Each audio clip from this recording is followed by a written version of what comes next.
My name is Thayer, not Tyler, not Taylor. Thayer, like the old Massachusetts town no one ever visits anymore. I live in Red Bluff, California. That's a town you also probably haven't heard of, unless you're a trucker, a wanderer, or someone running from something. I used to be all three.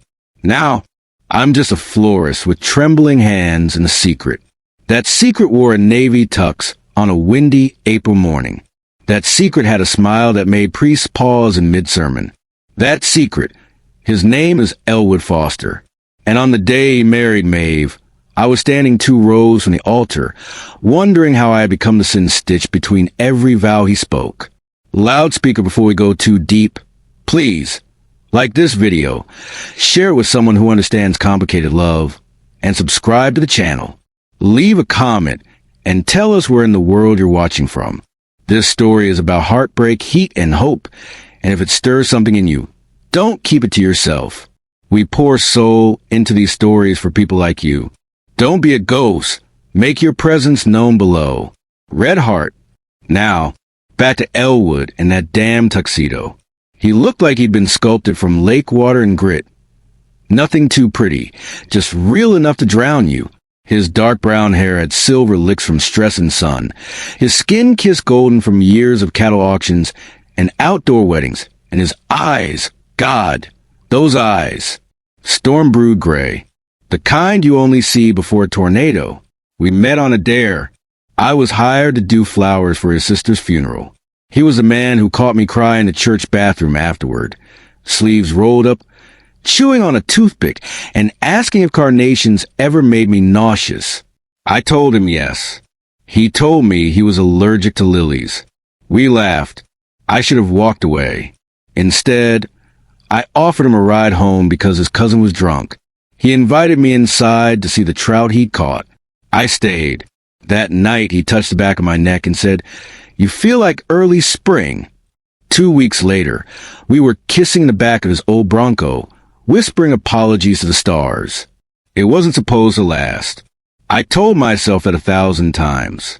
I was just a man with a limp and a past. He was a rancher with dirt under his fingernails and the scent of cedar in his collarbones. Men like Elwood didn't settle with men like me. They kissed you hard and ran harder. But he kept coming back. With sunburnt fingers and coffee at 4 a.m., with his mother's pecan pie, still warm, with his eyes full of wanting guilt and something unspoken. I didn't ask questions, not at first. I didn't ask who Maeve was when her name showed up on his phone. I didn't ask why he always left before dawn, or why he never undressed completely when he was with me. I didn't ask because I knew. Some truths are louder when left unsaid. But I couldn't stop loving him. And God help me, he loved me too. I knew it by the way he held me after. His arms trembling around my rib cage like I was something breakable. The way he whispered, "Don't fall asleep yet," into my mouth, as though sleep would erase what we had. The way he'd find me at the flower shop with no excuse, just to stand beside me and watch the world bloom. It was 3 days before the wedding when he told me. We were in my apartment above the shop. Rain on the windows. Coffee half drunk. Silence thick with unspoken hunger. "I'm marrying her, Thay," he said, voice soft, jaw tight. "I have to." I nodded. My heart was already breaking, but my hands didn't shake. I looked at him, saw the sorrow etched between his eyebrows, and whispered, "You always were too kind for your own damn happiness." He reached for me then, like a man reaching for water in the desert. We kissed like goodbye, like maybe, like almost. Then we didn't talk. We let our bodies do the aching. His hands gripped my waist like he was memorizing me. I traced the scar on his shoulder with my tongue. We moved slowly, reverently, like a hymn we couldn't stop singing. That night, he didn't leave before dawn. He stayed. And in the early morning, while the sky bruised pink, he whispered something into my collarbone that changed everything. "You'll hear it, Thay, when I say my vows. I'll be talking to her, but I'll be thinking of you." I didn't answer. I couldn't. My throat was full of prayers I didn't believe in. And then came the wedding day. Maeve looked like a painting of an orchard. Everything about her was peaches and calm, soft shoulders and promises. And Elwood, he looked hollow. Beautiful, yes, but hollow, like someone had scooped out his center and left him walking on autopilot. I sat there, third row, blue tie, jaw clenched. He said his vows with steady hands and a strong voice. But when he said, I promise to love you without shame, to protect what we build, to carry your burdens as my own, his eyes flicked me, just for a second. And I knew he wasn't lying to her. But he wasn't telling her the whole truth either. He married her, but he had me in his vows. After the ceremony, I didn't stay for cake. I walked home alone, loosened my tie, and threw the boutonniere into the gutter. 3 hours later, he was at my door, wet from the rain, eyes wild, shirt wrinkled. You said your vows. I said flatly, not opening the screen. He leaned in, voice low, and I meant every word. But they weren't just for her. I opened the door. He stepped in like a storm and kissed me like I was a promise he never wanted to break again. He kissed me like he had something to prove. His hands were damp, trembling, either from the rain or from the weight of what he'd just done. Married a woman who didn't know the way his body fit into mine, who hadn't learned how his voice caught when he came, who'd never tasted the way his regret burned on the back of his tongue. But I had, and I wanted more of it. The screen door creaked shut behind him as I backed into the hallway, dragging him with me. Our mouths fused like a secret too dangerous to speak aloud. He kicked off his boots with a groan, peeled his wet shirt off, and let it fall to the floor like it meant nothing. That shirt had seen vows today. It had hugged his back when he said, I do, to someone else. Now it lay discarded on my hallway rug. You shouldn't be here, I murmured, even as I reached for his belt. Then tell me to go, he rasped, pushing me against the wall, pressing his forehead to mine. Tell me this was just a mistake. But it wasn't. God help me, it wasn't.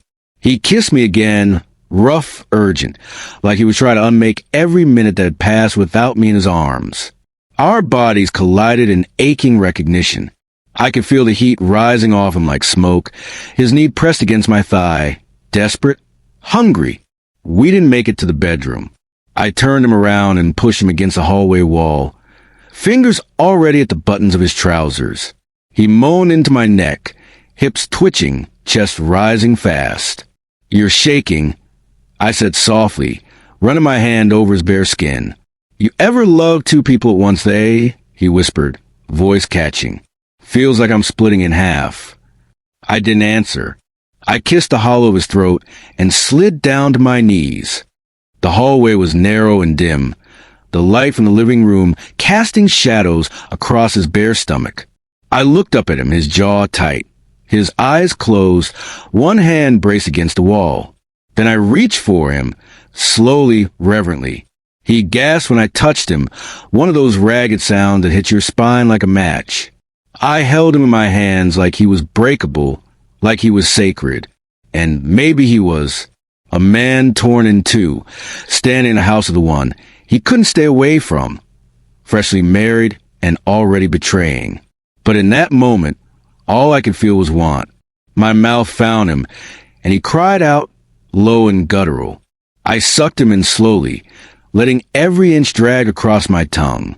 He cursed under his breath, his free hand tangling in my hair, hips jerking just a little. There, God, there you feel so good. I looked up again, and he was watching me, eyes glassy, mouth parted. He looked like he was dying and being reborn in the same breath. I kept going, building rhythm, sucking him slow and deep, hollowing my cheeks, let him feel every inch of the ache he'd given me these past months. He whispered my name like a prayer, his voice breaking. His thighs trembled, muscles tight under my grip. And when he came, he gasped like he was letting go of everything. Her, the wedding, the guilt, the vows, all of it. He slid down the wall after, landing beside me, chest heaving. For a minute, we just sat there on the hardwood floor, his shoulder against mine, the sound of the rain thick and steady outside. Tell me what this means, I said finally. He didn't speak right away. Then, it means I can't let you go. I turned to look at him. His face was open in a way it hadn't been for months. Raw, beautiful, haunted. But you already did, I said quietly. I married her, he said, as if repeating it would somehow make it less true. She's kind, and my parents, they worship her. But I don't. I can't. I don't burn for her the way I do for you. I closed my eyes. It wasn't fair. None of it. And yet, I let him stay the night. The weeks that followed were a dream soaked in guilt and pleasure. He'd come late, always after dinner, always smelling like rain and cattle feed, and something that wasn't quite hers. His wedding ring would be tucked into the change pocket of his jeans, his shirt unbuttoned by the time he reached my door. We didn't talk about her. Not at first. We talked with our hands, with our mouths, with every bruise and bite and breathless moan that said, "You still belong to me." There was one night in particular, 2 months after the wedding. A storm had knocked the power out. I lit every candle I could find, and we made love in flickering gold light like something sacred. He undressed me like I was made of memories. He kissed every scar, every hollow. He spread me open on the mattress and slid into me slowly, watching my face like it was the only truth he trusted. I wrapped my legs around him and whispered, "Don't leave this time." He froze, just for a second. Then he leaned down and said, "I already did, but I keep coming back." We moved slowly that night. No rush, just heat and breath and the sound of rain hammering against the glass. He held my hands above my head, fingers laced with mine, his rhythm deep and steady. When we came, we did it together, eyes locked, like 2 stars collapsing in on themselves. After, we lay tangled in each other, hearts pounding. He fell asleep first, his head on my chest, fingers curled against my ribs. And that's when I knew. This wasn't just a mistake. It was love, wild, illicit, beautiful, and doomed. But the cracks came quickly. One night, he showed up at 2 a.m., drunk, angry. "She want a baby," he slurred, kicking off his boots. "She wants to name it after her grandmother, Hazel or something." I sat on the armrest of the couch, trying not to shake. "And what do you want?" He looked at me, bloodshot eyes, pain carved into every line of his face. "I want you. I want your goddamn laugh and your tea that tastes like flowers and the way you always hum when you're folding towels." "Then leave her." He turned away. That silence said everything. So I stood. "You don't get to have both forever, Elwood. I'm not your shadow. I'm not some hobby you tuck between cattle shows and family dinners. I'm a man who wakes up every morning with your scent on my sheets and your name in my mouth. And I'm tired." He stared at me for a long time. Then he walked to me slowly and cupped my jaw in his hand. "Don't stop loving me." I closed my eyes. I don't know how. He kissed me then, softly, as if to apologize for every broken thing. That night, we didn't make love. We just held each other. Quiet, still, his wedding ring pressed cold against my collarbone as he slept. And I knew something was coming. Something neither of us was ready for. The next week passed like wet cement. Slow, heavy, and impossible to crawl out of. I didn't hear from him. Not a call. Not a knock at the door. Not a single message saying, "I'm sorry. I'm still yours." I kept the shop open late for no reason. I brewed tea he used to drink and left the window unlocked even though it was storm season. Every knock I thought I heard made my chest flutter, like a bird trapped in a shoebox. But Elwood Foster vanished. Maybe he was trying to be noble, or maybe she was finally pregnant, and he thought that made things easier, cleaner. But hearts don't follow rules, and mine didn't give a damn about honor. So I drove out to him. It was a Thursday. Late. I knew his routines. He usually left Maeve's book club early to check on the livestock, but he didn't expect to find me standing in front of his truck in the feed store parking lot, soaked to the bone, fury leaking from every breath. He stopped short, his hand still on the truck door. Thayer, you disappeared, I said, my voice low and tight. He rubbed the back of his neck, like he'd been caught cheating on a test. You married her. Elle, that should have been the clean break. But you kept coming. You made me believe you meant it when you said those vows weren't just for her. And now you vanish without a goddamn word. He stepped toward me, jaw clenched. What was I supposed to say? That I think about you every time I sit across from her? That my body still aches for you like you're a missing limb? I swallowed hard. Yes, that's exactly what you were supposed to say.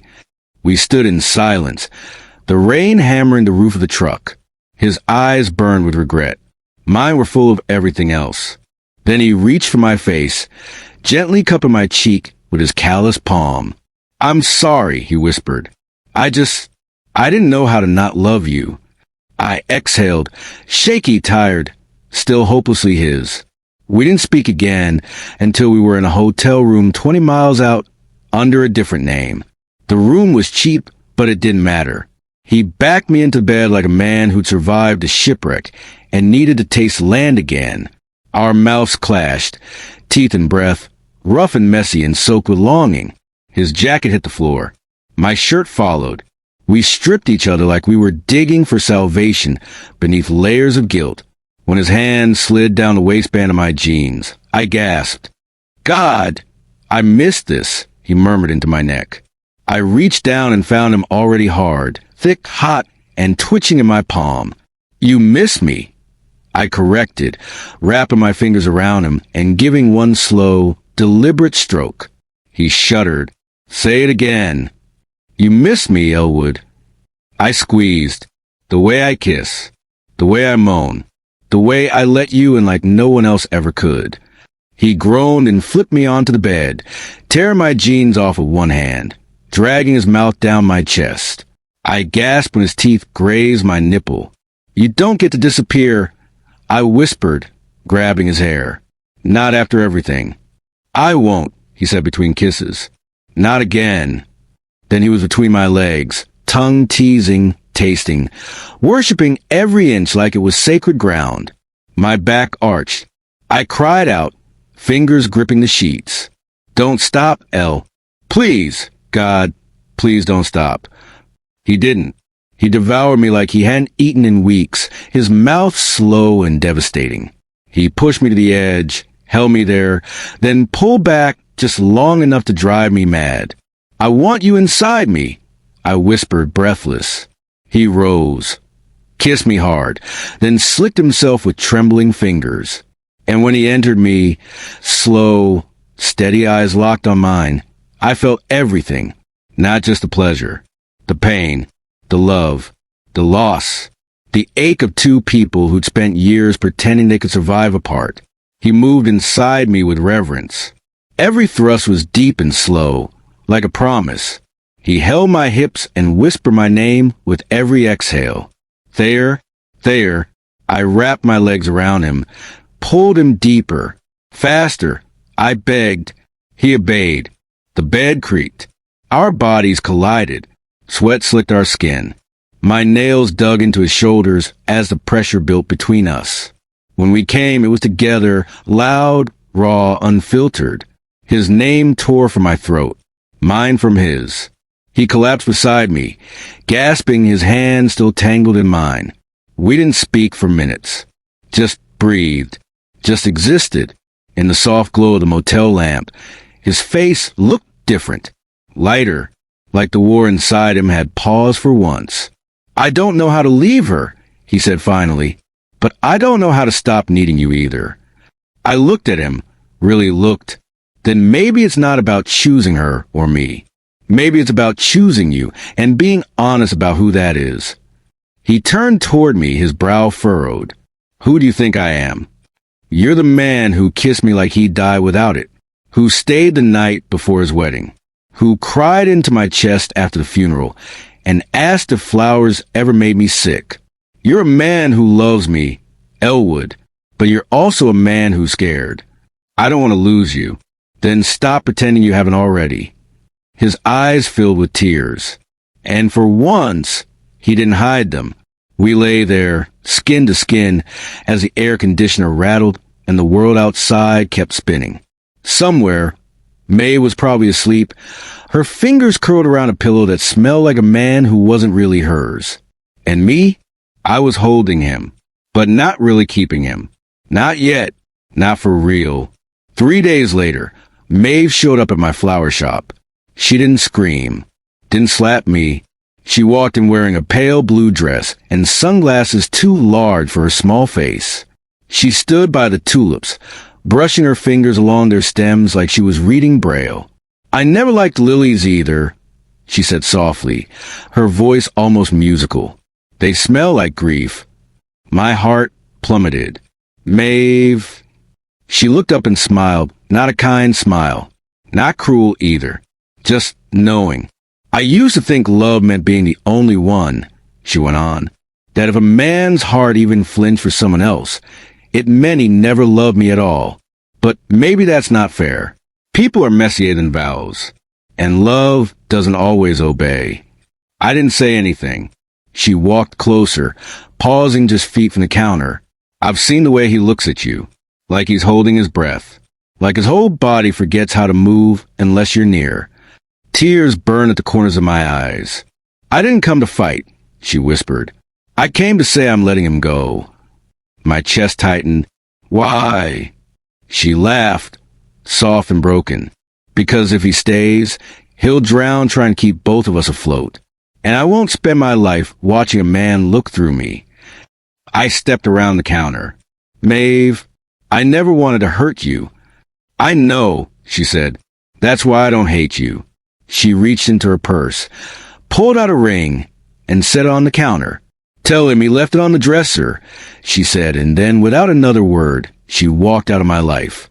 That night, Elwood showed up with his duffel bag. He looked tired, not from work, from everything else. "I don't have a home anymore," he said. "Yes, you do." I stepped aside, and he came in. He kissed me the moment the door shut. No hesitation. No guilt. Just fire. Clothes at the floor, like raindrops. Lips on skin, hands on hips. Mouths tasting every inch like we were starving again. But this time it was different. No more secrets. No more time stolen from lies. This time it was ours. He pushed me onto the bed and hovered above me, his thumb tracing my lips. "Can I?" he whispered. I nodded. He slid inside slowly, watching me, reading my face like scripture. I gasped, legs wrapping around his hips, arms pulling him down until our chests met. We moved together in perfect rhythm. No rush, no regret, just two bodies relearning a language they'd invented long ago. His forehead pressed to mine. "I love you, Thayer." "I know." "I'm scared." "So am I." He thrust deeper, harder, our moans echoing the room like music. We kissed and touched and whispered and groaned, raw, tender, desperate. The orgasm came fast, shaking us both to the core. He held me through it, body trembling, face buried in my neck. When we finally stilled, he stayed inside me, resting his head on my chest. We didn't speak for a long time. There was nothing left to explain. 3 months later, the shop had 2 names on the window: Foster and Thorne, wild florals and ranch cuts. Small towns don't always forgive, but flowers don't need permission to bloom. We held hands at the counter, went to church together, learned to sleep without secrets between us. He never went back to Maeve, and she never asked him to, but he still kept her picture in a drawer, because she taught him something neither of us could forget. That love can be brave enough to let go. And that wedding, the one where he said vows meant for someone else, we wrote new ones. Real ones. Spoken barefoot in the backyard. Just us and the smell of rain and eucalyptus. And this time, he only said my name.